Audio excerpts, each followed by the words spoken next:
봉지 좀 불러줄래? 어디 갔지? 랭아! 영순이 여러분 안녕하세요. 랭킹스쿨입니다.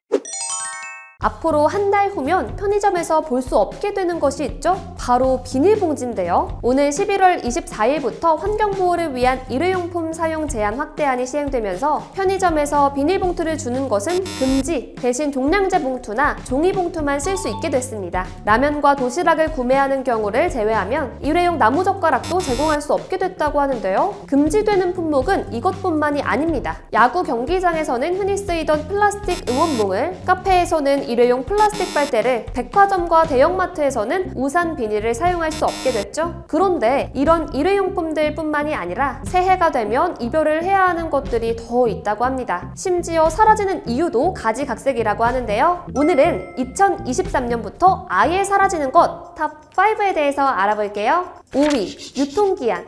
마트에서 장을 볼 때 언제나 꼼꼼하게 확인하는 것이 있죠? 바로 특정 식품이 판매될 수 있는 마지노선을 의미하는 유통기한. 상한 음식을 먹고 배탈이 나는 것을 방지하는 고마운 숫자들이지만 이렇게 중요한 유통기한이 2023년부터는 완전히 사라진다고 합니다. 아니, 그럼 도대체 뭘 보고 식품을 구매해야 하죠? 걱정하는 영순이 분들이 있다면 안심하세요. 이제부터는 판매 가능한 기간인 유통기한 대신 소비자가 실제로 음식을 섭취할 수 있는 기간인 소비기한이 표기된다고 합니다. 원래 유통기한은 말 그대로 제품을 유통할 수 있는 기한이기 때문에 유통기한이 임박한 제품을 구매하더라도 한동안은 섭취가 가능하도록 제품이 상하는 기간보다는 짧게 책정된다고 하는데요. 하지만 유통기한을 섭취할 수 있는 기간으로 생각하는 사람들이 많다 보니 충분히 먹을 수 있는 식품들도 전부 폐기 처분을 해버려 막대한 양의 음식물 쓰레기가 나온다는 문제점이 있었죠. 이렇게 버려지는 음식물 쓰레기를 처리하는 비용만 해도 무려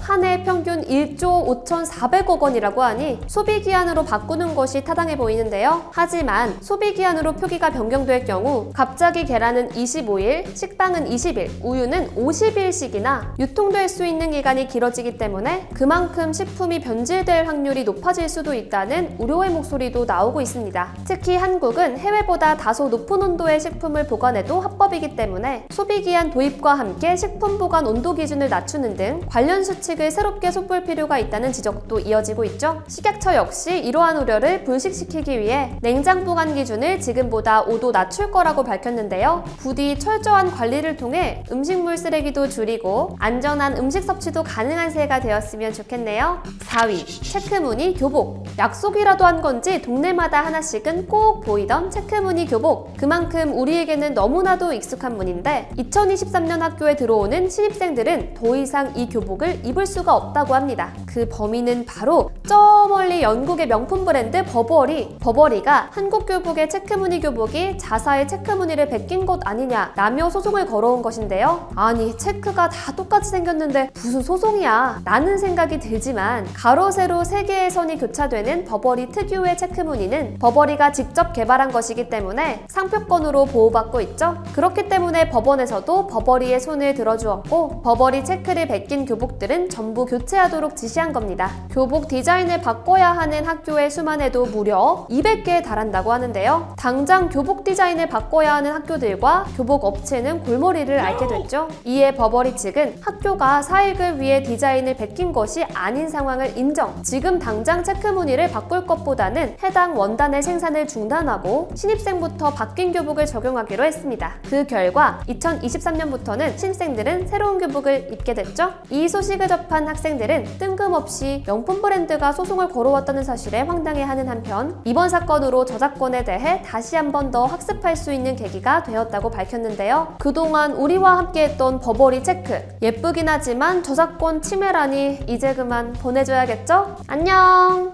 3위, 대학 입학금. 내년 겨울 수많은 학생들이 대학 합격 소식을 듣죠. 그러나 합격의 기쁨도 잠시, 이내 학생들에게는 돈에 대한 압박이 찾아오기 마련인데요. 이제 대학을 가야 하니 이것저것 살 것도 많은데 비싼 등록금도 내야 하고 심지어 첫 입학 때는 입학금까지 납부해야 하기 때문입니다. 신입생이 입학하는 과정에서 등록금과 함께 대학에 납부하는 이 입학금은 평균 77만 원으로 상위권 대학의 경우 100만 원이 훌쩍 넘어가는데요. 있는데요. 적지 않은 돈임에도 정작 어디에 쓰이는지 제대로 밝혀지지 않다 보니 힘들게 낸 내 돈이 어디에 쓰이고 있는 건지 의혹이 제기되는 건 당연했죠. 이렇게 입학금의 사용처에 대한 논란이 거세지자 결국 정부에서는 칼을 뽑아 들었는데요. 이미 국립대는 2018년부터 모든 입학금을 전면 폐지했고 올해에는 사립대의 58.4%가 입학금을 폐지, 내년 2023년이면 모든 대학에서 입학금을 찾아볼 수 없을 예정이라고 합니다. 아예 대학 입학금 납부의 법적 근거를 삭제해 법률적인 부분도 명확히 한 것은 물론 올해 대부분의 대학이 등록금을 동결 혹은 인하까지 하면서 입학금이 없어지면 등록금이 오르는 것 아니냐라는 우려마저 불식시켜버렸다고 하는데요. 신입생들의 부담을 가중시켰던 대학 입학금이 폐지된다고 하니 정말 다행이지만 갑자기 제가 낸 입학금도 돌려받고 싶어지네요. 2위, 무보험 오토바이. 배달하는 사람들이 늘어나면서 함께 급증한 것이 있습니다. 바로 오토바이 사고 횟수인데요. 중앙선 침범, 신호위반, 인도위를 질주하기까지 배달 시간을 지키기 위해 신호위반을 하는 오토바이들을 보면 지켜보는 사람들의 마음도 같이 아슬아슬해지기 마련이죠. 그런데 더 충격적인 것은 이런 오토바이 중에서 필수적으로 들어야 하는 책임보험을 들지 않은 오토바이가 꽤 많다는 사실입니다. 2020년 기준 보험에 들지 않은 오토바이는 무려 125만 대에 달하는데요.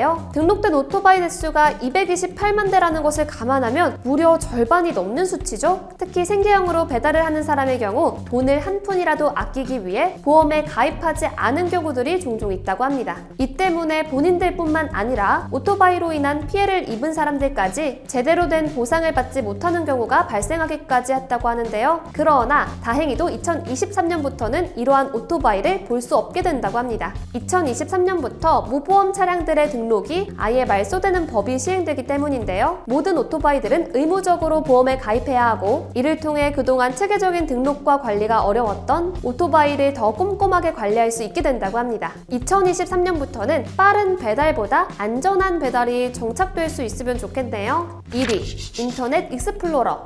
크롬, 파이어폭스, 웨일, 엣지 참 많은 인터넷 브라우저들이 있지만 우리나라에서 절대 빼먹을 수 없는 인터넷 브라우저가 하나 있습니다. 바로 인터넷 익스플로러죠. 속도도 느리고 보안이 취약하다는 점 등을 이유로 지난 6월부터 마이크로소프트사에서 아예 지원을 중단해버렸지만 교사들이 이용하는 나이스 시스템, 한국철도공사가 제공하는 여행상품 예약 서비스처럼 중요한 서비스들이 여전히 인터넷 익스플로러를 활용해야만 접근이 가능해 좋든 싫든 컴퓨터 한 켠에 간직하고 있을 수밖에 없었는데요. 하지만 이제 이 인터넷 익스플로러 드디어 삭제하셔도 좋을 것 같습니다. 2023년 8월부터 일반인이 사용하는 모든 윈도우 체제에서 인터넷 익스플로러를 공식 지원하지 않게 되었기 때문이죠. 사실 인터넷 익스플로러에 대한 지원 종료는 긴 시간에 걸쳐 순차적으로 이루어져 왔는데요. 윈도우 7에 설치된 인터넷 익스플로러에 대한 지원은 2020년에 이미 종료됐고 윈도우 8.1에 설치된 인터넷 익스플로러는 2023년까지 지원이 이루어질 예정이었죠. 이에 대부분의 민간 웹사이트들은 익스플로러 종료 관련 대응을 마친 상태였지만 공공기관 사이트들만큼은 유독 미온적인 태도를 취하고 있었다고 합니다. 익스플로러에서만 쓸 수 있는 웹사이트를 개선하는 대신 다른 브라우저의 인터넷 익스플로러 모드를 통해 접속하라고 권유하는 등 무책임한 태도를 보여주고 있는 실정이었다고 하죠. 행정안전부의 전자정부 웹사이트 품질관리 지침에 따르면 공공기관 사이트는 웹 호환성 확보 원칙을 준수해야 하지만 해당 지침에는 별도의 벌칙 조항이 없어 사실상 강제성이 없었기 때문이라고 하는데요. 하지만 이제 인터넷 익스플로러의 완전한 종료가 임박한 상황, 국민 누구나 쉽고 빠르고 편리하게 이용해야 하는 공공기관 사이트인 만큼 IT 강국의 이름에 걸맞게 확실한 개선이 필요한 시점인 것 같습니다.